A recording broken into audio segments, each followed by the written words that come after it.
مسیح خداوند میں میرے عزیز بہنوں اور بھائیوں، آج ہم خداوند کے کلام میں سے جس شخصیت کے بارے میں غور کریں گے وہ خداوند یسوع مسیح کا رسول پالوس، اس کے بارے میں ہم خداوند کے کلام میں سے دیکھنے کی کوشش کریں گے۔ اور میرے ساتھ خداوند کے زندگی بخش کلام میں سے دیکھیے پالوس رسول کا خط رومیوں کے نام اور اس کا 8واں باب اور اس کی 31ویں آیت سے میں پڑھوں گا۔ رومیوں کا خط اس کا 8واں باب اور اس کی 31ویں آیت سے یوں شروع ہوتا ہے: پس ہم ان باتوں کی بابت کیا کہیں؟ اگر خدا ہماری طرف ہے تو کون ہمارا مخالف ہے؟ جس نے اپنے بیٹے ہی کو دریغ نہ کیا بلکہ ہم سب کی خاطر اسے حوالے کر دیا، وہ اس کے ساتھ اور سب چیزیں بھی ہمیں کس طرح نہ بخشے گا؟ خدا کے برگزیدوں پر کون نالش کرے گا؟ خدا وہ ہے جو ان کو راست باز ٹھہراتا ہے۔ کون ہے جو مجرم ٹھہرائے گا؟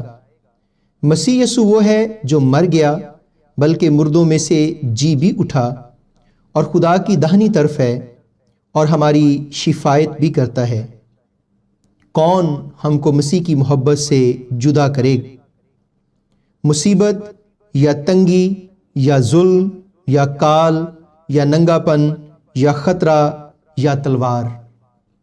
چنانچہ لکھا ہے کہ ہم تیری خاطر دن بھر جان سے مارے جاتے ہیں، ہم تو ذبح ہونے والی بھیڑوں کے برابر گنے گئے۔ مگر ان سب حالتوں میں اس کے وسیلے سے جس نے ہم سے محبت کی ہم کو فتح سے بھی بڑھ کر غلبہ حاصل ہوتا ہے، کیونکہ مجھ کو یقین ہے کہ خدا کی جو محبت ہمارے خداوند مسیح یسوع میں ہے اس سے ہم کو نہ موت جدا کر سکے گی، نہ زندگی، نہ فرشتے، نہ حکومتیں، نہ حال کی نہ استقبال کی چیزیں، نہ قدرت، نہ بلندی، نہ پستی، نہ کوئی اور مخلوق۔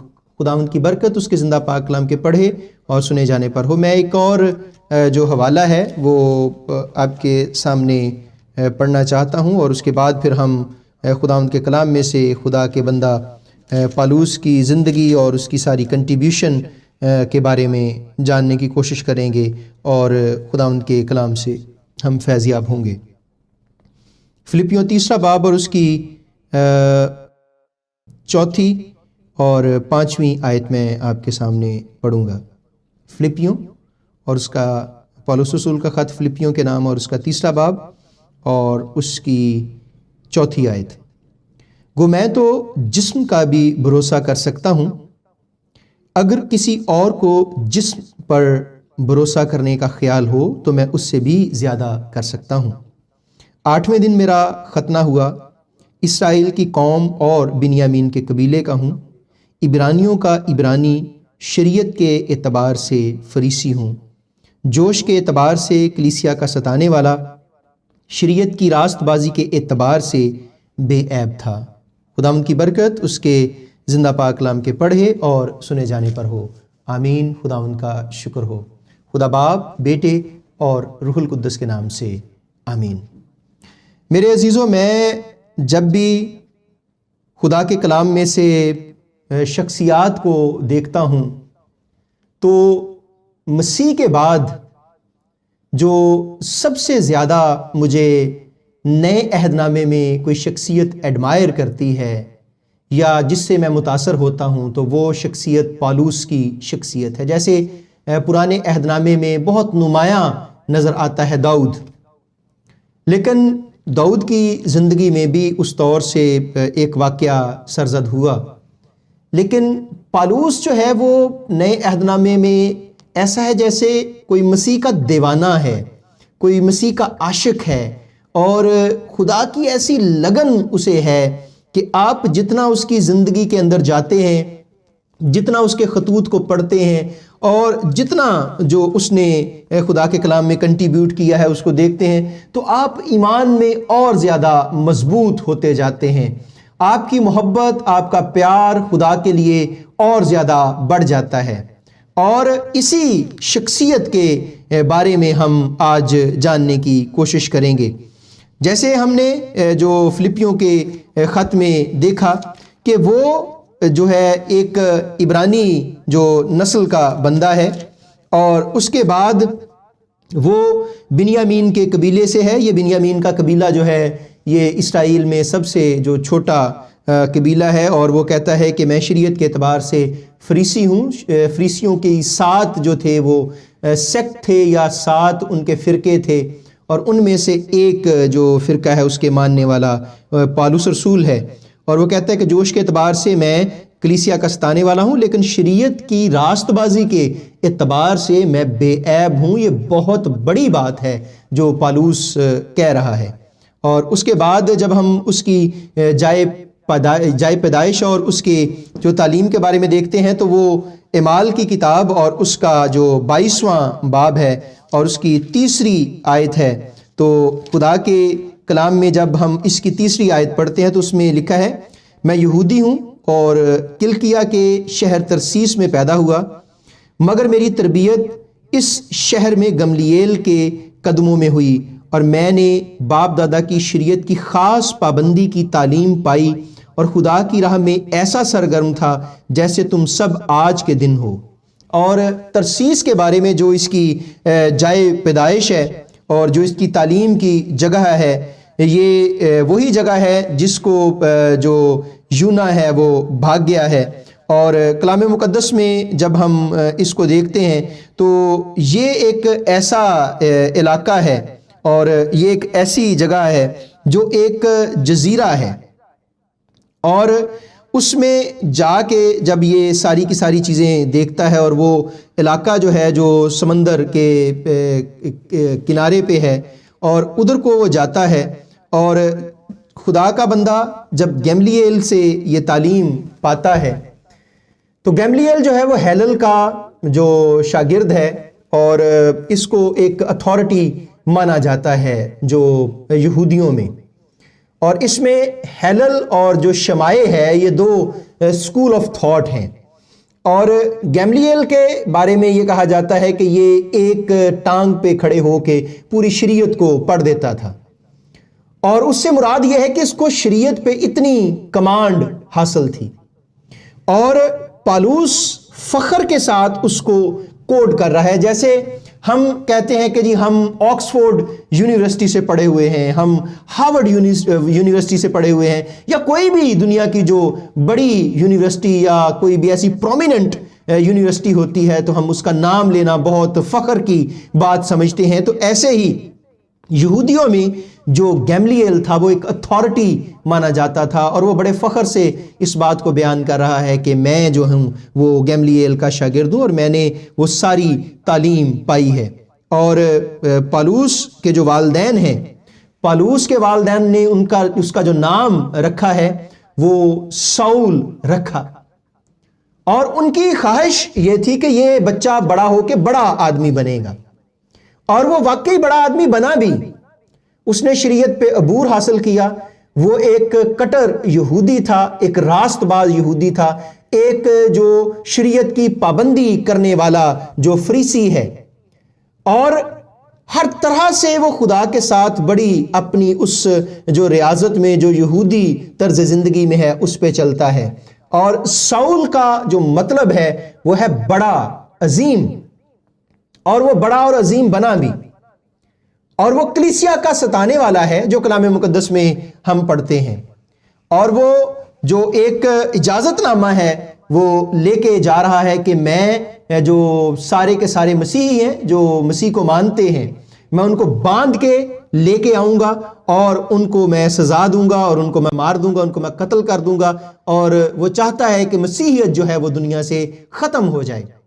اور یہی وہ واقعہ ہے جو اس کی لائف میں ایک ٹرننگ پوائنٹ بنتا ہے، اس کی پوری لائف کو، اس کی پوری لائف کی ہسٹری کو چینج کر کے رکھ دیتا ہے۔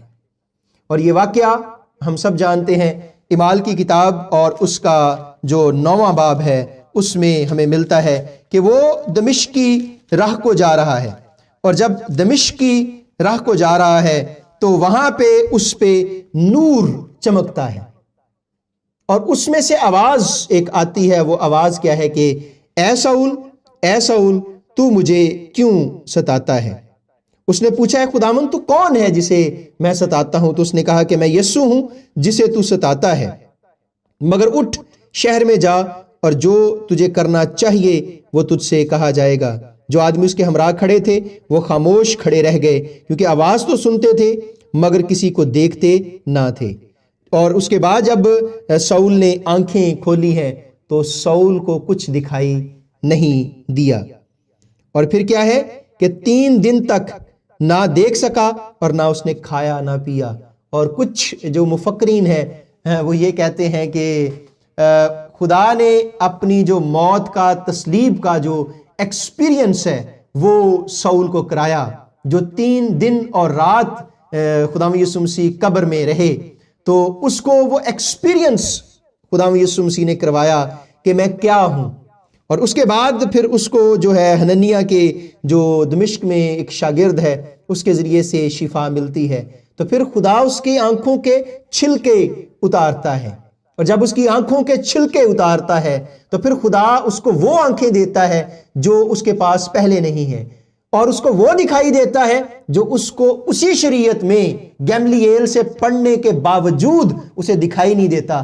خدا اسے وہ آنکھیں دیتا ہے جس کے ذریعے سے وہ اس شریعت کی کتاب کو دیکھتا ہے، اور پھر جو تشریح پالوس نے کلام مقدس میں کی ہے وہ تشریح ہمیں اور کہیں نہیں ملتی۔ جو وضاحت اور جو الہیات کی باتیں پالوس نے کلام مقدس میں کی ہیں وہ ہمیں کہیں اور نہیں ملتی، اور جو خدمت پالوس نے مسیح کی ہے وہ ہمیں کسی اور کی زندگی میں نہیں ملتی، اور جو کنٹریبیوشن پالوس رسول نے بائبل مقدس میں کی ہے وہ کسی اور نے نہیں کی۔ تقریباً 13 سے جو 14 جو خطوط ہیں وہ ہمیں کلام مقدس میں ملتے ہیں، جو سب سے بڑا حصہ ہے پیدائش سے لے کے اور مکاشفہ تک کسی بھی رسول کا، کسی بھی پیغمبر کا، جو پالوس نے ادا کیا، اور جو کچھ پالوس نے کیا وہ آج تک اس کے پائے کا کوئی اور نہیں کر سکا۔ جو نظام دیا چرچ کا وہ پالوس نے دیا۔ جب وہ آیا مسیح میں تو پھر اس نے ایک بالکل ہی اپنی زندگی میں جس طریقے سے وہ مارنے کے لیے ایک جو شیلا ہے، پھر اس کے بعد وہ مار کھانے کے لیے جو شیلا ہے، اور پھر جو کلام مقدس میں ہم نے حوالہ پڑھا ہے کہ مسیح کی محبت سے ہمیں کون سی چیز جدا کر سکے گی، یہ مین جو رومیو کے خط کے 8ویں باب کا حوالہ ہے وہ رہے گا۔ اور پھر اس نے جو نظام دیا مسیحیت کو، وہ نظام آج ہماری مسیحیت کی بنیاد ہے۔ آپ دیکھیں کہ اس نے پورا جو چندے کا سسٹم ہے وہ دیا، اور چرچ کا جتنا سارا سٹرکچر ہے وہ ہمیں پالوس کے گرد گھومتا ہوا نظر آتا ہے۔ جو پہلی چرچ کمیٹی بنی اس کو تشکیل دینے والا پالوس رسول تھا۔ جب ایک مسئلہ بن گیا تھا بیوہ عورتوں کے جو سارے کے ساری چیزیں دینے کا، یا آپ اسے آج کی زبان میں سمجھیں تو ان کا جو خرچہ ہے یا راشن ہے، تو پالوس نے کہا ہمارا کام خدا کی خدمت کرنا ہے، ہمارا کام یہ نہیں اپنے میں سے کوئی نیک نام جو بندے ہیں وہ چن لو، اور وہاں سے کمیٹی کی بنیاد رکھی گئی۔ پالوس وہ پہلا بندہ بنا جس نے چرچ کی بنیاد رکھی۔ پالوس وہ پہلا بندہ ہے جس نے سیمنری کی بنیاد رکھی۔ پالوس وہ بندہ ہے جس نے جو اوڈین منسٹری کی بنیاد رکھی، اور جو پہلی سیمنری اس نے بنائی کرنتھس میں، اور جو پہلا پادری اس نے اوڈین کیا وہ اس نے کرنتھس میں تیموتھیوس کو، پہلا بشپ بھی وہ وہاں کا بنا، اور اس نے جو سارا سٹرکچر ہے وہ دیا۔ رفاقت خواتین کو پرموٹ کرنے والا پرسکلا، ایکویلا اور بہت سارے ایسے نام جو ہم نئے عہد نامے میں دیکھتے ہیں، ان لوگوں کو پرموٹ کرنے والا جو ہے وہ پالوس ہے۔ اس کے بعد جو یوتھ، چرچ یوتھ ہے، اس کو پرموٹ کرنے والا پالوس رسول ہے۔ اگر وہ نوجوان تیموتھیوس کو آگے نہ لگاتا تو کبھی بھی جو ینگ لوگ ہیں وہ خدا کی خدمت میں نہ آتے۔ چندے کا ایک باقاعدہ جو پروسیس ہے وہ اس نے کیا، وہ جاتا ہے اور پوری دنیا سے چندہ اکٹھا کرتا ہے، اور چندہ اکٹھا کر کے لا کے تو وہ شاگردوں کے پاؤں پہ رکھ دیتا ہے، اور اس کے بعد اس نے کلیسیائیں قائم کی، پوری دنیا میں اس نے کلیسیائیں بنائیں، اور پوری دنیا میں اس نے چرچز کا نظام بنایا۔ وہ کرنتھس ہے، وہ افسس ہے، وہ روم ہے، وہ کوئی بھی اور جگہ ہے، وہاں پہ اس نے چرچز کا نظام بنایا۔ اور پھر یہ سارا جو سٹرکچر ہمیں نظر آتا ہے وہ پالوس کی جو زندگی میں اور اس کی خدمت میں نظر آتا ہے کہ اس نے جس جوش سے مسیحوں کو مارنے کے لیے کام کیا، جب خداوند یسوع مسیح نے اسے چنا ہے تو پھر اسی جوش کے ساتھ وہ مسیح کی خدمت کرنے میں بھی لگ گیا ہے۔ اور یاد رکھیے کہ جتنا کچھ اس نے کیا ہے وہ ہمیں کسی اور کی زندگی میں نہیں ملتا۔ اور کتنی بڑی بات ہے، کتنی سعادت کی بات ہے کہ کسی شخص کی کتاب یا کسی شخص کے خطوط یا کسی نبی یا رسول یا پیغمبر کے جو خطوط ہیں وہ کسی قوم کی عبادت کے کلمات برکات بن جائیں۔ آپ دیکھیں کہ جو بھی فکرے ہیں وہ خدا نے خود ادا کیے ہیں، لیکن پالوس کے فکرے مسیحیت کی عبادت کے کلمات برکات بن گئے۔ آپ کسی بھی ڈینومینیشن سے ہوں، آپ کسی بھی مسلک سے ہوں، لیکن جب تک آپ یہ نہیں کہتے اب ہمارے خداوند یسوع مسیح کا فضل، خدا باپ کی محبت، پاک روح کی رفاقت اور شراکت، نہ ہمارا کوئی جنازہ کمپلیٹ ہوتا ہے، نہ ہماری کوئی عبادت کمپلیٹ ہوتی ہے، اور نہ ہی ہماری کوئی اور چیز کمپلیٹ ہوتی ہے۔ یہ برکت کے کلمات اس نے امر کر دیے، اور یہ ایک اعزاز تھا جو پالوس کو ملا۔ اور میں کبھی سوچتا ہوں تو میں کہتا ہوں کہ گملیل کے اور بھی بہت سارے شاگرد تھے، اور اس سے پہلے بھی بہت سارے عالم تھے، لیکن جو مسیح کے ساتھ جڑ جاتا ہے، وہ چاہے پاؤں پہ جو عطر ڈالنے والی عورت ہو، چاہے وہ رومال دینے والی عورت ہو، چاہے وہ مریم مگدلینی ہو، چاہے وہ مریم ہو یا مارتھا ہو یا کوئی بھی شخص ہو، جو بھی یسوع سے جڑ جاتا ہے وہ امر ہو جاتا ہے۔ اور ایسے ہی پالوس جب یسوع کے ساتھ جڑ گیا تو پالوس بھی امر ہو گیا۔ کتنے گملیل کے شاگرد تھے جن کا تاریخ میں ہمیں کوئی پتہ ہی نہیں، لیکن ان میں سے ایک پالوس ہے۔ لیکن پالوس گملیل کی وجہ سے نہیں، پالوس یسوع کی وجہ سے امر ہو گیا۔ جب وہ یسوع کے پیچھے لگا ہے تو پھر یسوع نے اسے امر کر دیا، اور یسوع اپنے لوگوں کو امر کر دیتا ہے۔ اور کلام مقدس میں جب ہم دیکھتے ہیں کہ پالوس تبدیل ہوتا ہے، اور پھر جب تبدیل ہوتا ہے تو پھر پالوس کی جو ابتدائی جو سرگرمیاں ہیں وہ ہمیں غلطیوں کا خط اور اس کا پہلا باب اور اس کی 15ویں آیت سے 17ویں آیت تک، جب وہ وہاں سے تبدیل ہو کے تو عرب کی طرف چلا جاتا ہے۔ اور اگر آپ کے پاس بائبل مقدس ہے تو میرے ساتھ ذرا دیکھیے جو پالوس رسول کا خط ہے غلطیوں کے نام، اس کو ذرا میرے ساتھ دیکھیے۔ اس کا جو پہلا باب ہے اس کو میرے ساتھ خدا ان کے کلام میں سے نکالیے، اور اس کی 15ویں آیت میں آپ کے سامنے پڑھ رہا ہوں۔ لیکن جس خدا نے میری ماں کے پیٹ ہی سے مجھے مخصوص کر لیا اور اپنے فضل سے بلا لیا، جب اس کی یہ مرضی ہوئی کہ اپنے بیٹے کو مجھ پر ظاہر کرے تاکہ میں غیر قوموں میں اس کی خوشخبری دوں، تو نہ میں نے گوشت اور خون سے صلاح لی اور نہ یروشلیم میں ان کے پاس گیا جو مجھ سے پہلے رسول تھے، بلکہ فوراً عرب کو چلا گیا، پھر وہاں سے دمشق کو واپس آیا۔ پھر 3 برس کے بعد میں کیفا سے ملاقات کرنے کو یروشلیم گیا اور 15 دن اس کے پاس رہا۔ یہ وہ تعلیم ہے۔ اب آپ دیکھیں کہ جب اس کی آنکھیں بند ہوتی ہیں تو 3 دن اور رات وہ دیکھ نہیں سکتا، اور اس کے بعد پھر 3 برس اس نے خداوند یسوع مسیح سے سیکھا ہے، اور اس نے وہ ساری چیزیں جو کلام مقدس میں ہیں ان پہ غور کیا ہے، اور اس کے بعد پھر وہ آتا ہے جو کائفہ کے پاس یعنی پطرس کے پاس وہ آتا ہے، اور پطرس کے پاس وہ رہ کر ان ساری چیزوں کو ڈسکس کرتا ہے۔ اور اس کے بعد پھر اس کی جو دمشق سے واپسی ہوتی ہے، پھر وہ وہاں سے جب نکلتا ہے تو پھر وہ یروشلیم کا سفر کرتا ہے، جو ہمیں غلطیوں پہلے باب کی 18ویں آیت میں ملتا ہے، اور یہ تقریباً کوئی 38 جو اے ڈی ہے، 38 اے ڈی میں اس نے یہ پہلا جو مشنری سفر کیا ہے جو اس نے یروشلیم کی طرف کیا ہے۔ اور اس کے بعد پھر پالوس جو ہے اپنے آبائی علاقے میں آیا ہے، اور جب اپنے آبائی علاقے میں آیا ہے جو ترسیس اس کا علاقہ ہے، تو اعمال کی کتاب اور اس کے 9ویں باب میں اس کے بعد پھر وہ دوبارہ اپنے اس علاقے میں نہیں گیا۔ جب اس نے مسیح کو قبول کیا ہے تو پھر اس نے مڑ کے واپس نہیں دیکھا، اور کلام مقدس میں اس نے پھر جو قیام کیا ہے وہ انطاکیہ میں کیا ہے، اعمال کی کتاب کے جو 11ویں باب میں، اور پھر اس نے اپنے مشنری سفر شروع کر دیے، اور مشنری سفر میں وہ کلیسیا بناتا ہے، وہ لوگوں کو کنورٹ کرتا ہے، وہ چرچ بناتا ہے، وہ لوگوں کو اپوائنٹ کرتا ہے، وہ وہاں پہ بندے لگاتا ہے، اور پھر وہ آگے نکل جاتا ہے اور وہ چلتا جاتا ہے۔ اور میں جب اس کو دیکھتا ہوں تو میں دیکھتا ہوں کہ اس کی جو خدمت ہے کہ جدھر کو اس نے منہ کیا ہے ادھر ہی اس نے ایسے جو ہے کہ ڈیروں کے حساب سے مسیحی کر دیے ہیں۔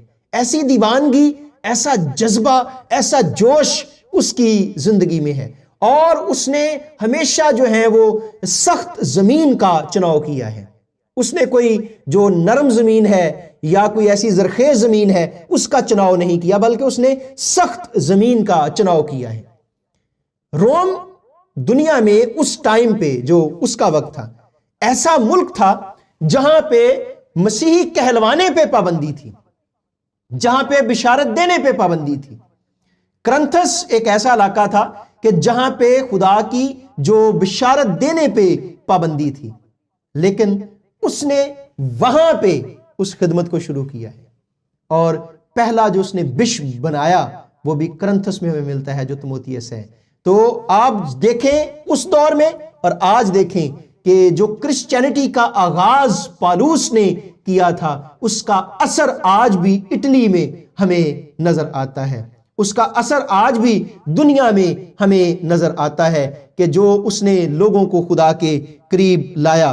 اور جب وہ مشنری سفر اپنے شروع کرتا ہے 48 سے 48 عیسوی میں، اور اپنے ساتھ لیتا ہے برنباس کو جو اعمال کی کتاب کے 13ویں باب میں ہے، پھر پالوس اس سفر کو کر کے تو جب واپس آتا ہے پھر وہ یروشلم کی کونسل میں جاتا ہے، اور کونسل میں جا کے تو بہت ساری وہاں پہ باتیں ڈسکس ہوتی ہیں۔ غلطیوں 2 باب اور اس کی پہلی 10 آیات میں تفصیل کے ساتھ اس کا ذکر ملتا ہے، اور پھر اس کے بعد پالوس جو ہے وہ دوسرے مشنری سفر پہ چلا جاتا ہے، اور اس کے بعد کیونکہ برنباس کے ساتھ اس کی تکرار ہو جاتی ہے، اور جب تکرار ہو جاتی ہے 15ویں باب جو اعمال کی کتاب میں اس کا ذکر ہے، اور اس کے بعد پھر وہ اکیلا نکلتا ہے، پھر وہ جو ایشیا مائنر جو ہے وہ مشرق کے قریب ہے اس کے پھر مقدونیہ میں، پھر یونان میں جاتا ہے، اور اس کے بعد پھر وہ 13 یا 14 خطوط لکھتا ہے۔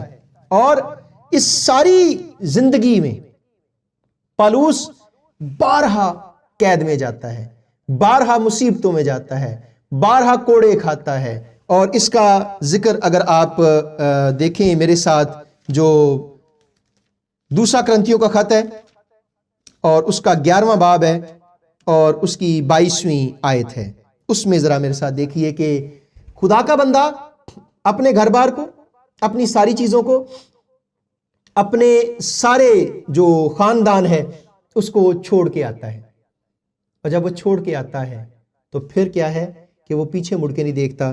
اور جو میں نے آپ کے سامنے حوالہ پڑھا، مجھے اس سے زیادہ پالوس کو الیبوریٹ کرنے کے لیے کوئی اور بھی حوالہ پڑھا جا سکتا ہے، ہو سکتا ہے وہ اس سے بھی زیادہ اچھا ہو، لیکن مجھے جو زیادہ اپیل کرتا ہے پالوس کو بیان کرنے کے لیے وہ حوالہ ہے جو رومیو کا خط اور اس کا 8واں باب اور اس کی 31ویں آیت سے آن ورڈ ہے۔ پالوس وہ خدا کا رسول ہے جس نے سارے کام کیے تو اتم کیے، سارے کام کیے تو اس جیسا کسی اور نے کام نہیں کیا۔ ہمیں اس کے پائے کا کوئی جو بندہ ہے وہ نہیں ملتا، اس کے پائے کی کوئی شخصیت ہے وہ نہیں ملتی، اور جب خدا نے اسے چنا ہے غیر قوموں کے لیے تو پھر اس نے کر کے دکھایا ہے۔ یہ جو 14 خطوط ہیں، تو یہ 14 کے 14 جو خطوط ہیں، ان خطوط کو جب ہم دیکھتے ہیں کلام مقدس میں تو اس نے جدھر کو منہ کیا ہے وہ لوگوں کو مسیح کے قدموں میں لے کے آتا ہے۔ اور جب ہم 8واں باب دیکھتے ہیں رومیو کے خط کا کہ مسیح کی محبت سے میں کون سی چیز جدا کر سکتی ہے، یہ کہنا بڑا آسان ہے۔ کوئی بیماری، کوئی وبا، کوئی مصیبت، کوئی پریشانی، کوئی دکھ آ جاتا ہے تو ہم پریشان ہو جاتے ہیں، ہم رنجیدہ ہو جاتے ہیں، اور جیسے شاگردوں نے انکار کر دیا، شاگرد چھوڑ کے بھاگ گئے، جیسے پطرس نے انکار کر دیا، جیسے یہودا اسکریوتی نے پکڑوا دیا، جیسے یعقوب اور یوحنا چھوڑ کے بھاگ گئے، تو کلام مقدس میں جب ہم ان باتوں کو دیکھتے ہیں، کلام مقدس میں جب پالوس کی زندگی کو ہم دیکھتے ہیں، تو ذرا میرے ساتھ یہ حوالہ آپ ضرور نکالیے جو دوسرا کرنتھیوں کا خط ہے اور اس کا 11واں باب اور اس کی 22ویں آیت سے میں پڑھ رہا ہوں۔ پالوس کیا کہہ رہا ہے؟ کیا وہی عبرانی ہے؟ میں بھی ہوں۔ کیا وہی اسرائیلی ہے؟ میں بھی ہوں۔ کیا وہی ابراہیم کی نسل سے ہیں؟ ابراہیم کی نسل سے ہیں؟ میں بھی ہوں۔ کیا وہی مسیح کے خادم ہیں؟ میرا یہ کہنا دیوانگی ہے، میں زیادہ تر ہوں۔ اب جب ہم کوئی کام کرتے ہیں تو ہم اپنے کریڈٹ گنواتے ہیں، ہم اپنی جو اچھائیاں ہیں وہ گنواتے ہیں، اور کوئی بھی بندہ ہوتا ہے تو جب میں کسی بھی نئے چرچ میں جاتا ہوں یا کسی بھی آپ کلیسیا میں آپ جاتے ہیں تو لوگ آپ کو بتاتے ہیں کہ یہ چرچ ہم نے بنایا، یا یہ چرچ ہمارے آباء اجداد نے بنایا، یا یہ کام ہم نے کیا ہے۔ اب پالوس نے سب سے زیادہ چرچ بنائے، سب سے زیادہ کلیسیائیں قائم کی، سب سے زیادہ جو کلیسیائی جو بائبل مقدس ہے اس میں اس نے سب سے زیادہ حصہ ادا کیا۔ ان ساری چیزوں کو کرنے کے باوجود وہ کہتا ہے کہ میں ان ساری چیزوں کو کوڑا سمجھتا ہوں۔ آپ نے کوئی چرچ بنایا ہو، آپ نے کوئی کلیسیا بنائی ہو، اور اس کے بعد آپ اس کلیسیا سے کہیں اور جائیں، آپ نے اس کی ایک ایک اینٹ لگائی ہو، ایک ایک ممبر کو کنورٹ کیا ہو، ایک ایک ممبر کو لے کے آئے ہوں، اس کے بعد جب آپ وہاں سے جائیں تو کوئی دوسرا شخص آئے وہاں پہ، اور دوسرا شخص آئے اور لوگ جو ہیں وہ کہیں کہ یہ شخص تھوڑا بہتر ہے اس جو پہلو میں، جیسے جو خدمت کے بہت سارے پہلو ہیں، شفا دینے کی خدمت ہے، علمیت کا کلام ہے، نبوت ہے، غیر زبان ہے، تو کوئی بھی ایسی چیز، تو وہاں پہ اپلوس ہے، اور اپلوس جو ہے اس کو کہا جاتا تھا کہ وہ بہت جو اچھا ہے، وہ سپیکر ہے۔ جب لوگوں نے پالوس کو بتایا کہ کچھ لوگ اپلوس کی طرف ہو گئے ہیں، کچھ لوگ پالوس کی طرف ہو گئے ہیں، پالوس کو بڑا دکھ ہوا، اور پالوس جب آیا ہے تو پالوس نے آ کے تو ڈانٹا نہیں ہے اسے، اپلوس کو۔ اس نے یہ نہیں کہا کہ میں یہ ساری چیزیں بنانے والا ہوں، میں نے یہ چرچ بنایا ہے، میں نے یہ کلیسیا قائم کی ہے، میں نے یہ سب کچھ کیا ہے۔ وہ کیا کہہ رہا ہے؟ اس نے کہا ایک نے بیج بویا ہے، ایک نے پانی لگایا ہے، اور بڑھانے والا اور پھل دینے والا کون ہے؟ وہ خدا ہے، وہ مسیح ہے۔ پالوس جب اس کو دیکھتا تو وہ کہتا ہے کہ مسیح کی صلیب جو ہے وہ آگے بڑھنی چاہیے، مسیح آگے بڑھنا چاہیے، نہ کہ پالوس بڑھنا چاہیے، نہ ہی اپلوس بڑھنا چاہیے، بلکہ مسیح آگے بڑھنا چاہیے۔ اور کلام مقدس میں وہ اس بات کو ہمارے سامنے مثال کے طور پہ رکھتا ہے، وہ ایک مثال بنتا ہے۔ اور سب سے زیادہ جو مشکل پریشانی ہوتی ہے وہ ہے ایکسپٹنس، اور پالوس سب سے پہلے ہمارے لیے اس مثال کو رکھتا ہے۔ اور جو میں حوالہ آپ کے سامنے پڑھ رہا تھا دوسرے کرنتھیوں کے 11ویں باب میں سے، وہ کیا ہے؟ کیا وہی مسیح کے خادم ہے؟ میں زیادہ تر ہوں۔ میں کس چیز میں زیادہ ہوں؟ اب ذرا دیکھیے گا، اس نے یہ نہیں کہا کہ میں کلیسیا بنانے میں زیادہ ہوں، میں جو ہے چندے اکٹھے کرنے میں زیادہ ہوں، یا میں یوتھ بنانے میں زیادہ ہوں، یا میں کلیسیا میں سے جو سارے کے سارے لوگ ہیں ان کو اکٹھا کرنے میں زیادہ ہوں، بلکہ کن چیزوں میں زیادہ ہے؟ اس کے فخر کی بات کیا ہے؟ اس کے لیے پرائیورٹی کیا ہے؟ اس کے لیے بتانے کی بات کیا ہے؟ وہ بات کیا ہے کہ میں بھی زیادہ تر ہوں۔ کن میں؟ محنتوں میں زیادہ، قید میں زیادہ، کوڑے کھانے میں حد سے زیادہ، 12 موت کے خطروں میں رہا ہوں۔ میں نے یہودیوں سے 5 بار ایک کم 40 کوڑے کھائے۔ اب آپ دیکھیں کہ یہودیوں کی جو شریعت تھی اس میں اگر کسی کو 40 کوڑے لگ جاتے تھے تو اس پہ دوبارہ سزا کا حکم نہیں رہتا تھا۔ اس کی محبت، اس کی دیوانگی خدا کے ساتھ دیکھیں کہ وہ کیا ہے۔ ہم تو ذرا سی مصیبت آ جائے، ذرا سی پریشانی آ جائے تو ہم چرچ بدل لیتے ہیں، اور ہم تو خدا سے منحرف ہو جاتے ہیں۔ ہمارا کوئی عزیز خدا اپنے پاس بلا لے تو ہم خدا کو تانے دینا شروع کر دیتے ہیں کہ خداوند تجھے پتہ نہیں ہے کہ اس کے بچے چھوٹے ہیں، خداوند تجھے پتہ نہیں ہے کہ اس کا روزگار نہیں ہے۔ اگر خداوند کو نہیں پتا تو پھر کس کو پتا ہے؟ اس سے زیادہ کون پیار اور محبت مجھ سے اور آپ سے کرتا ہے؟ وہ کہتا ہے کہ میں نے 5 بار ایک کم 40 کوڑے یہودیوں سے کیا کیے ہیں؟ کھائے ہیں، اور یہودی اسے ایک کوڑا چھوڑ دیتے تھے تاکہ پھر اس کو پکڑ سکیں، اور اسے 39 کوڑے مار کے کہتے تھے یسوع کا انکار کر۔ لیکن اس کی دیوانگی دیکھیں کہ وہ بندہ یسوع کا انکار نہیں کرتا۔ پھر پکڑا انہوں نے کہا یسوع کا انکار کر، وہ یسوع کا انکار نہیں کرتا۔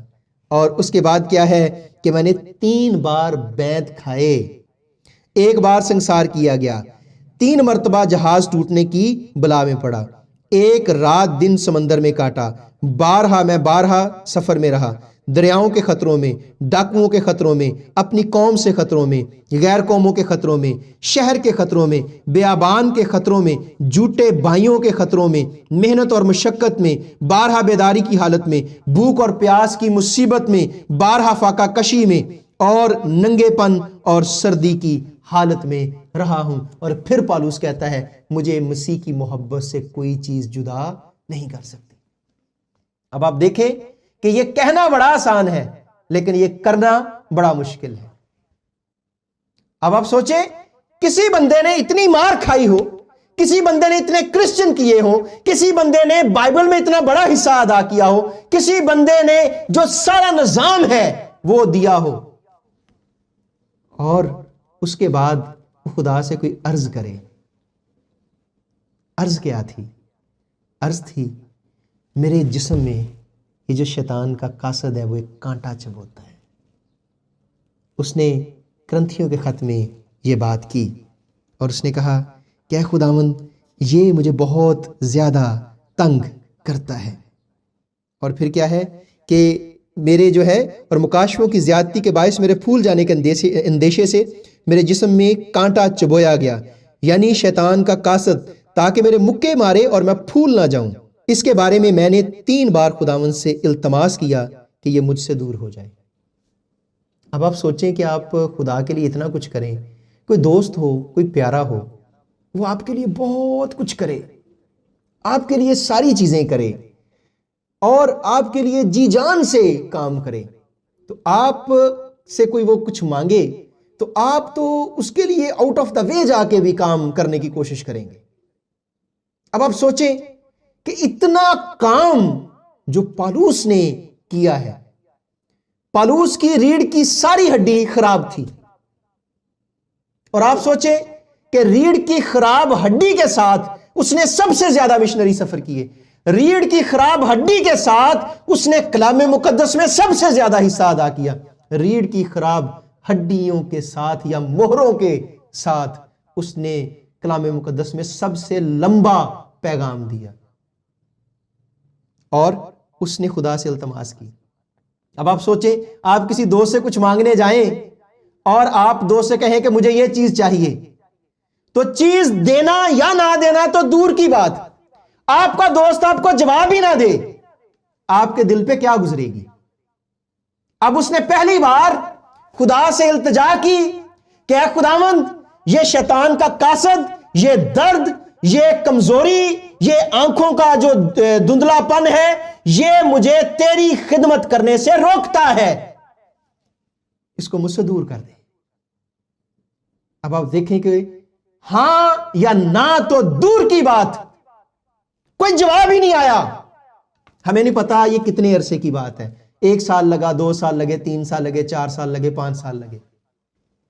اب اس کے بعد پھر اس نے التجا کی، کیا خداوند کھڑا نہیں ہوا جاتا، چلا نہیں جاتا، اے خداوند شفا دے دے، بحالی دے دے، اس کو مجھ سے دور کر دے۔ لیکن جواب ہی نہیں آیا۔ میری اور آپ کی طرح کو کوئی بندہ ہوتا تو وہ کہتا ہے کہ خداوند ہم نے یہ کیا تیرے لیے، یہ کیا، یہ کیا، یہ کیا، تو مجھے شفا نہیں دے سکتا، تو مجھے بحال نہیں کر سکتا، تو مجھے آزاد نہیں کر سکتا۔ دوسری بار بھی کوئی جواب نہیں آیا، اور پھر جب تیسری بار اس نے التجا کی ہے تو آیت کیا آئی؟ وہ آیت ذرا دیکھیے، مگر اس نے مجھ سے کہا کہ میرا فضل تیرے لیے کیا ہے؟ کافی ہے۔ اس فضل کے ساتھ اس کمزوری میں اس نے وہ کچھ کر دیا جو تندرست نہ کر سکے، اس کمزوری میں اس نے وہ کچھ کر دیا جو آج ہم گاڑیوں کے ساتھ، بائک کے ساتھ اور ہوائی جہازوں کے ساتھ نہ کر سکے، اس نے خدا کے فضل سے کر دیا۔ اس نے کیا کہا؟ مجھے جواب آیا، میرا فضل تیرے لیے کافی ہے کیونکہ میری قدرت کمزوری میں پوری ہوتی ہے، پس میں بڑی خوشی سے اپنی کمزوری پر فخر کروں گا تاکہ مسیح کی قدرت مجھ پر چھائی رہے۔ اس لیے کہ میں مسیح کی خاطر کمزوری میں، بے عزتی میں، احتیاج میں، ستائے جانے میں، تنگی میں خوش ہوں، کیونکہ جب میں کمزور ہوتا ہوں تب ہی میں کیا ہوتا ہوں؟ زوراور ہوتا ہوں۔ اس کا ایمان خدا کے ساتھ دیکھیں کہ اس کا ایمان کیا ہے، اور پھر وہ کہتا ہے کہ مجھے مسیح کی محبت سے کوئی چیز جدا نہیں کر سکتی۔ کیسا پختہ ایمان ہے۔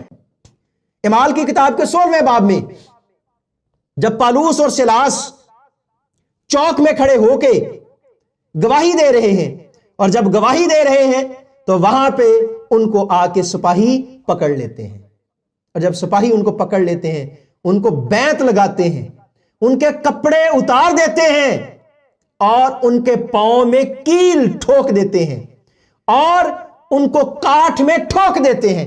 اور کاٹھ یہ ہوتا تھا کہ اس طریقے سے ہاتھ پیچھے باندھتے تھے اور بیچ میں سے ایک لمبا جو وہ ڈنڈا ہے بانس کا وہ گزارا جاتا تھا، اس لیے، اور جو ٹانگیں ہیں یہ ٹانگیں ان کو یہاں لگا کے اور باندھ دیا جاتا تھا، اور بیچ میں سے جو ٹانگوں کے درمیان میں پنڈلیوں اور جو تھائز کے درمیان سے ایک لمبا جو ڈنڈا ہے وہ گزارا جاتا تھا، اور اوپر سے ٹانگوں کو سینے کے ساتھ باندھ دیا جاتا تھا فولڈ کر کے۔ اور آپ دیکھیں کہ وہ کروٹ بھی نہیں لے سکتے، ایک بندے کی ریڑھ کی ساری ہڈی خراب، اور آپ سوچیں کہ وہ کیسے کروٹ لیتا ہوگا اور کیسی ساری چیزیں کرتا ہوگا۔ پاؤں میں کیل لگے ہوئے ہیں اور وہ کاٹ میں ٹھکا ہوا ہے، قید میں پڑا ہے، اور تن پہ کپڑے بھی نہیں ہیں۔ اب آپ سوچیں، اور جب اس کے پاؤں میں کیل لگے، اسی لیے وہ کہتا ہے کہ میں مسیح کے ساتھ مصلوب ہوا ہوں، اس لیے کہ میرے یسوع کے بھی کیل لگے، میرے یسوع کے تن پہ بھی کپڑے نہیں تھے۔ میں مسیح کے ساتھ مصلوب ہوا ہوں، اب میں زندہ نہ رہا بلکہ مسیح مجھ میں کیا ہے؟ زندہ ہے۔ اور وہ سیلاس کو کہتا ہے، سیلاس ایسے موقع بار بار نہیں ملتے، خدا نے سٹیج لگا دیا ہے ہمارے لیے کہ ہم خدا کی بشارت کریں۔ اب موقع ہے بشارت کرنے کا۔ پاؤں میں کیل لگے ہوں، تن پہ کپڑے نہ ہوں، کاٹ میں بندہ ٹھکا ہو تو ہائے ہائے نکلتی ہے، ستائش نہیں نکلتی، اور اس کی زبان سے خدا کی ستائش نکلتی ہے۔ کیا لکھا ہے جو اعمال کی کتاب کے 16ویں باب میں لکھا ہے کہ وہ حمد کے گیت گاتے ہیں۔ میں ایک جگہ پہ پیغام دے رہا تھا تو میں نے کہا کہ جو غزل ہے اس کا مطلب کیا ہے، تو سب سے اچھی غزل کس نے گائی ہے، تو کسی نے کس کا نام لیا، کس نے کس کا نام لیا، تو میں نے پوچھا کہ غزل کس کو کہتے ہیں، تو انہوں نے کہا جی کہ محبوب سے باتیں کرنا اور یہ اور وہ اور ایسے ایسے جو بھی ہے۔ جو غزل کا مطلب ہے وہ یہ ہے کہ جب کوئی بھیڑیا، جب کوئی درندہ، جب کوئی شیر، جب کوئی چیتا کسی ہرنی کو پکڑتا ہے اور اس کے گلے کو دباتا ہے اور اس کے گلے سے جو آخری آہ بری، درد بری آواز نکلتی ہے اس کو غزل کہتے ہیں۔ اب آپ سوچیں کہ پالوس کیل پاؤں میں لگے ہوئے ہیں، بیعت لگے ہیں، اس کو تن پہ کپڑے نہیں ہیں، تو وہ حمد کے گیت گا رہا ہے۔ اس میں سرور کیا ہوگا، اس میں مزہ کیا ہوگا، اس میں روحانیت کیا ہوگی جو پالوس گا رہا ہے۔ وہ سیلاس کو کہہ رہا ہے، سیلاس ایسے موقع بار بار نہیں ملتے یسوع کے نام کو جلال دینے کے لیے۔ دیوانہ ہے وہ یسوع کا، اس کو کیلوں کا درد نہیں ہے، اس کو اپنے تن کی فکر نہیں ہے، اس کو فکر ہے یسوع کی، کہ اگر کہیں میری جان نکل گئی تو کوئی مسیحی ہونے سے رہ نہ جائے، کوئی مسیح کی بشارت پانے سے رہ نہ جائے۔ میرے عزیزو، ایسے نام نہیں بنتا، اس نے اپنا نام ہی تبدیل کر لیا۔ جب تک کوئی چھوٹا نہیں بنے گا تب تک کوئی بڑا نہیں بنے گا۔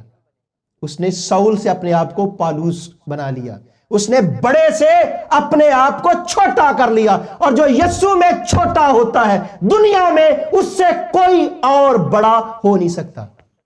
آج ہر کوئی پالوس پالوس کر رہا ہے، اور کلام مقدس میں جب اس نے دیکھا، اس نے کہا آؤ گیت گائیں، کیونکہ میرا اور تیرا یسوع زندہ ہے، اور میرا اور تیرا یسوع معجزات کرتا ہے۔ آج قیدیوں سمیت یہ سارے رومی دیکھ لیں کہ دنیا میں کوئی اور نام نہیں ہے سوائے یسوع کے۔ اور ہوا یہ، وہ گیت گا رہے ہیں، قیدی سن رہے ہیں۔ ایمانداروں، مسیحی جہاں جاتے ہیں وہ خدا کا پرچار کرتے ہیں۔ ایماندار جہاں جاتے ہیں وہ اپنے نشان چھوڑ آتے ہیں، جیسے نشان چھوڑ کے آیا تھا ابراہم، جیسے یعقوب اس پتھر پہ تیل ڈال کے نشان چھوڑ کے آیا تھا، جیسے یہاں پہ وہ قید خانے میں یسوع کا نشان چھوڑ کے آ رہے ہیں۔ اور جب وہ گیت گا رہے ہیں، ہوا کیا؟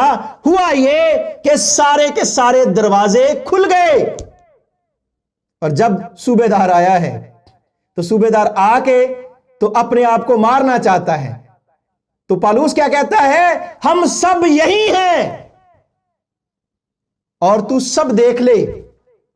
تو اس نے کہا بڑے قیدی آئے، قیدی بھاگے بھی، میری زندگی میں کبھی ایسے نہیں ہوا۔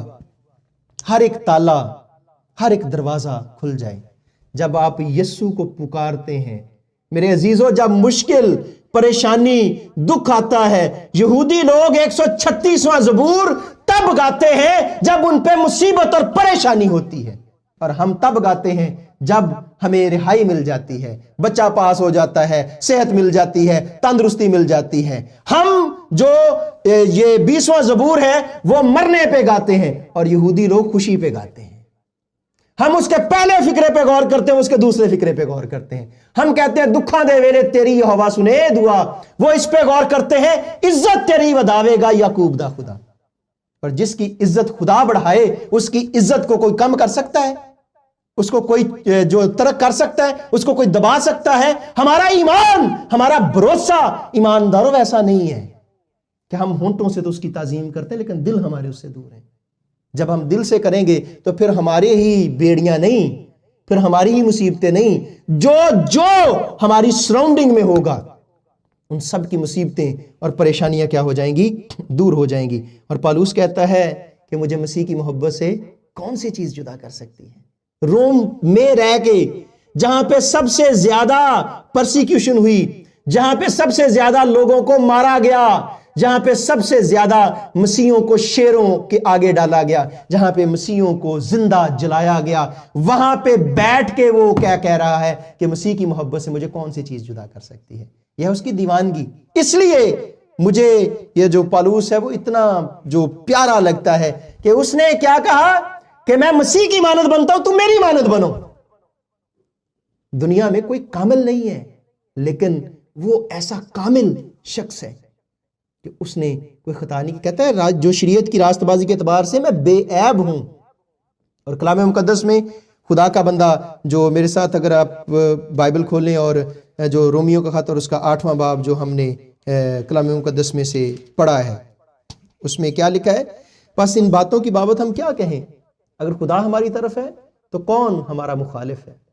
چاہے جنگیں لگ جائیں، چاہے وبائیں آ جائیں، چاہے مصیبتیں آ جائیں، چاہے پریشانی آ جائے، چاہے کچھ بھی ہو جائے، تو وہ کیا کہتا ہے کہ جس نے اپنے بیٹے ہی کو دریغ نہ کیا وہ اس کے ساتھ ہمیں اور سب چیزیں بھی کیوں نہ بخشے گا، کیوں نہ اور چیزیں بھی ہمیں دے گا۔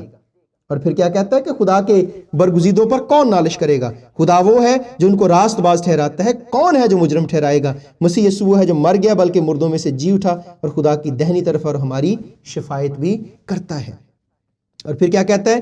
کون ہم کو مسیح کی محبت سے جدا کر سکتا ہے؟ مصیبت یا تنگی یا ظلم یا کال یا خطرہ یا تلوار؟ اور پھر وہ کہتا ہے مگر ان سب حالتوں میں اس کے وسیلے سے جس نے ہم سے محبت کی ہم کو فتح سے بھی بڑھ کر غلبہ حاصل ہوتا ہے، کیونکہ مجھ کو یقین ہے کہ خدا کی جو محبت ہمارے خداوند یسوع مسیح میں ہے اس سے نہ ہم کو موت جدا کر سکے گی، نہ زندگی، نہ فرشتے، نہ حکومتیں، نہ حال کی نہ استقبال کی چیزیں، نہ قدرت، نہ بلندی، نہ پستی، نہ کوئی اور مخلوق۔ بہت ساری باتیں کہی جا سکتی ہیں، میں صرف چند آیات جو آخر کی ہیں ان کو آپ کے سامنے ایمانداروں رکھنا چاہتا ہوں۔ پالوس کہہ رہا ہے مسیح کی محبت سے ہمیں موت بھی جدا نہیں کر سکتی۔ موت تو میرے عزیزوں ہمیں عزیزوں سے جدا کر دیتی ہے، اور کبھی آپ جنازوں پہ جائیں اور اس پیغام کو سننے کے بعد آپ ذرا دیکھیے کسی جنازے میں جا کے اور وہاں پہ عورتوں کو بین کرتے ذرا دیکھیے گا کہ وہ کیا کیا بین کرتی ہیں، اور وہ ڈائریکٹ خدا کو جو ہے وہ الزام دے رہی ہوتی ہیں۔ اور پالوس کہہ رہا ہے کہ ہمیں مسیح کی محبت سے موت بھی جدا نہیں کر سکتی۔ کیا ایسا دیکھ لیا تھا اس نے جو پالوس کہہ رہا ہے کہ ہمیں مسیح کی محبت سے موت بھی جدا نہیں کر سکتی؟ اس کو جب بتایا گیا تو بتایا جب اس نے دیکھا کہ مسیح نے کیا ہے۔ دنیا میں عزیزوں جو بھی موت کے سامنے گیا ہے وہ ہارا ہے اس سے، جو بھی قبر میں گیا ہے قبر سے ہارا ہے، اور جو بھی شیطان کے سامنے گیا ہے وہ شیطان سے ہارا ہے۔ کوئی بھی نہیں ہے جو ان تینوں سے جیت کے آیا ہو۔ وہ کوئی نبی ہے، وہ کوئی رسول ہے، پیغمبر ہے، کوئی نہیں جیتا۔ اور جب اس نے دیکھا میں گیملیل کا شاگرد ہوں، میں فریسی ہوں، میں بنیامین کے قبیلے سے ہوں، میں عالم ہوں، میں سنہیڈرین کا ممبر ہوں، میں سب کچھ ہوں، لیکن میرے پاس موت کو ہرانے والا کوئی نہیں ہے، میرے پاس شیطان کو ہرانے والا کوئی نہیں ہے۔ شیطان آتا ہے، گناہ ہوتا ہے تو میں آگے بکرے کو کر دیتا ہوں، میں آگے بچڑے کو کر دیتا ہوں۔ کوئی ایسا نہیں ہے جو گناہ ہو تو گناہ کے سامنے کھڑا ہو جائے، کوئی ایسا نہیں ہے کہ موت آئے تو موت کے سامنے کھڑا ہو جائے، کوئی نہیں ہے جو قبر آئے تو قبر کے سامنے کھڑا ہو جائے۔ تو کہتا ہے مسیح کی محبت سے ہمیں موت بھی جدا نہیں کر سکتی، اس لیے کہ اس نے جان لیا کہ میرے یسوع نے موت کو موت کی نیند سلا کے وہ تیسرے دن مردوں میں سے جی اٹھا۔ اس لیے وہ کہتا ہے کہ مرنا میرے لیے نفع ہے اور جینا کیا ہے؟ مسیح ہے۔ اس لیے کہ ہمارے لیے جو موت ہے وہ ابدی زندگی میں دروازہ ہے، کہ ہم جب مر کے زندہ ہوتے ہیں تو ہمارے لیے امید ہے۔ اس لیے وہ کہہ رہا ہے کہ موت بھی ہمیں مسیح کی محبت سے جدا نہیں کر سکتی۔ یہاں بھی ہیں تو ہم مسیح کے ہیں، اور اگر مریں گے بھی تو جائیں گے ہم مسیح کے پاس۔ تو اس لیے ہمیں مسیح کی محبت سے نہ یہ دنیا جدا کر سکتی ہے اور نہ آنے والی دنیا جدا کر سکتی ہے۔ کیسی بڑی امید، کیسا بڑا ایمان پالوس کا ہے۔ اور پھر وہ کہتا ہے کہ نہ فرشتے ہمیں مسیح کی محبت سے جدا کر سکتے ہیں۔ فرشتوں میں سب سے جو بڑا ہے وہ لوسیفر ہے، اور لوسیفر کون ہے؟ وہ شیطان ہے، اور لوسیفر کو صرف ایک نے ہرایا ہے، اور وہ کون ہے؟ میرا اور آپ کا یسوع۔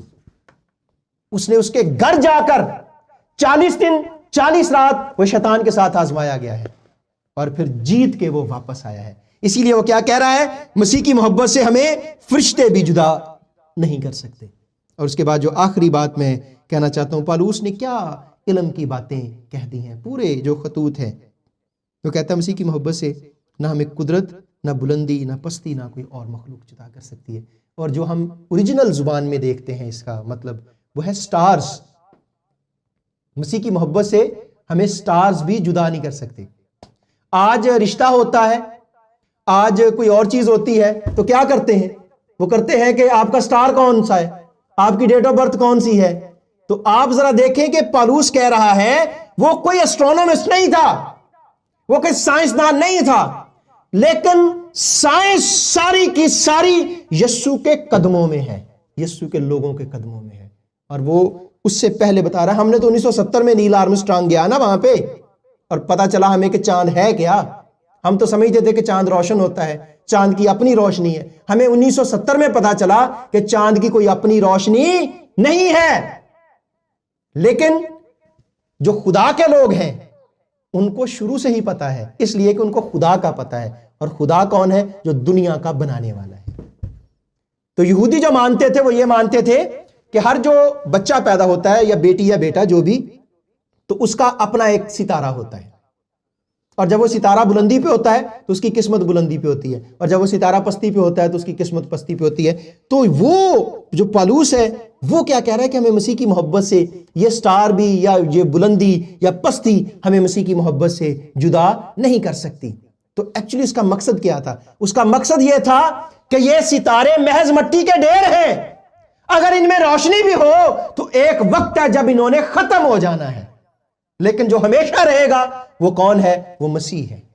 جو ہم گاتے ہیں نا 72 زبور، رہے گا نا صداتی کر مسیدہ، رہے گا جگ تلک سورج رہے گا۔ اس کو پتا ہے کہ جو خالق اور مالک کون ہے؟ وہ مسیح ہے۔ جب ان ستاروں کا بنانے والا ہمارے ساتھ ہے تو ستارے چاہے مشرق میں ہوں یا مغرب میں ہوں، اوپر ہوں یا نیچے ہوں، ہمیں ڈرنے کی کوئی ضرورت نہیں ہے، اس لیے کہ ہمارا مالک ہمارے ساتھ ہے۔ اور جب وہ ہمارے ساتھ ہے تو ہماری قسمت کو کوئی بدل نہیں سکتا، ہماری کسی چیز کو کوئی گرا نہیں سکتا۔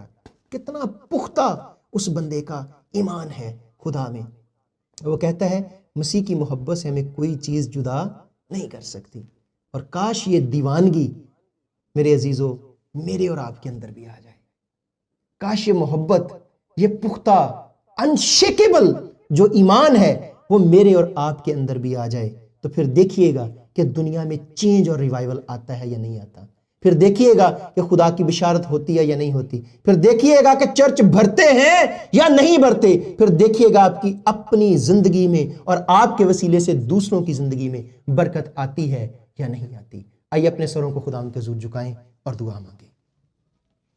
خدا ہمارے آسمانی باپ، تو ہمارا پروردگار خدا ہے، میں تیرا خادم ہوتے ہوئے اپنی کلیسیا، دنیا کے سارے ایمانداروں کے لیے اور جو یہ پیغام دیکھ رہے ہیں، اے خداوند ان کے لیے دعا کرتا ہوں کہ تو اے خداوند خدا میری قوم کی بیٹیوں اور بیٹوں کو برکت اور سلامتی دے، زندگی اور تندرستی دے، ایمان کی مضبوطی دے، تاکہ جب وہ کالج، سکول، آفس یا کہیں بھی جائیں تو اے خداوند خدا لوگوں کے لیے برکت کا باعث بنے، لوگوں کو تیرے قدموں میں لانے کا وسیلہ بنے۔ اے خداوند خدا میرے بیٹوں اور بیٹیوں کو، میری قوم کو گمراہی سے بچا، میری قوم کو بھٹکنے سے بچا، اور اے خداوند خدا ہمیشہ میری قوم پر اپنے برکت والے، اپنے شفا والے، اپنے قدرت والے ہاتھ کو بڑھا۔ اور اس کلام کے وسیلے سے تو اے خداوند خدا سارے سننے والوں اور دیکھنے والوں کو برکت دے، اور ان کے وسیلے سے اے خداوند دوسرے لوگ بھی برکت پائیں۔ یہ دعا تیرے بیٹے اپنے خداوند یسوع مسیح کے وسیلے سے مانگتے ہیں، آمین۔